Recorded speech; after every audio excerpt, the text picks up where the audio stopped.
आने वाले त्योहारों में दूध से बनी मिठाई महंगी हो सकती है। एक तरफ पशुओं में बीमारी की वजह से दूध उत्पादन प्रभावित हुआ है, तो दूसरी तरफ महंगे चारे की वजह से दूध के सस्ता होने की उम्मीद कम और महंगा होने की आशंका ज्यादा है। देश के प्रमुख दूध उत्पादक राज्यों में दुधारू पशुओं में लंपी स्किन बीमारी फैली हुई है और उसकी वजह से दूध उत्पादन प्रभावित हुआ है।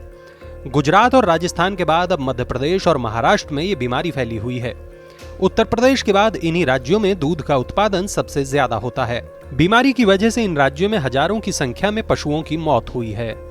अकेले राजस्थान में 10,000 से ज्यादा पशुओं की मौत हुई है। गुजरात में भी 5,000 से ज्यादा पशुओं की मौत हुई है।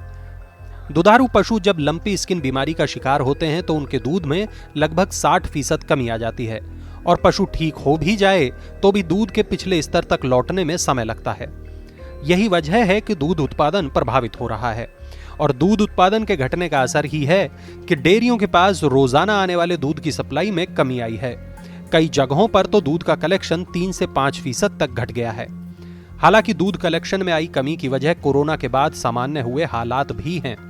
पिछले साल कोरोना की वजह से ऑर्गेनाइज्ड सेक्टर के पास ही अधिकतर दूध की सप्लाई होती थी और इस साल हालात सामान्य होने की वजह से अनऑर्गेनाइज्ड सेक्टर में भी सप्लाई बढ़ी है। पिछले साल के मुकाबले इस साल पशु चारा भी 15 से 17% महंगा हुआ है, यानी दूध उत्पादन में पशुपालकों की लागत बढ़ी है और चारा जितना महंगा हुआ है उस लिहाज से दूध के दाम नहीं बढ़े। जानकार भी मान रहे हैं कि आने वाले दिनों में दूध की कीमतें घटने की उम्मीद नहीं है। देश की सबसे बड़ी डेयरी अमूल के मैनेजिंग डायरेक्टर आर.एस. सोढ़ी का मानना है कि दूध उत्पादन की लागत और बाजार में मांग की स्थिति का आकलन करें तो आने वाले दिनों में दूध के दाम भले ही बढ़े नहीं, लेकिन कीमतों में कमी की उम्मीद नहीं है।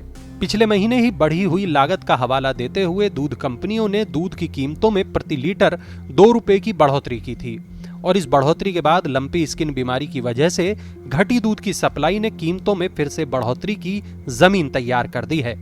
मनी 9 के लिए मनोज कुमार की रिपोर्ट।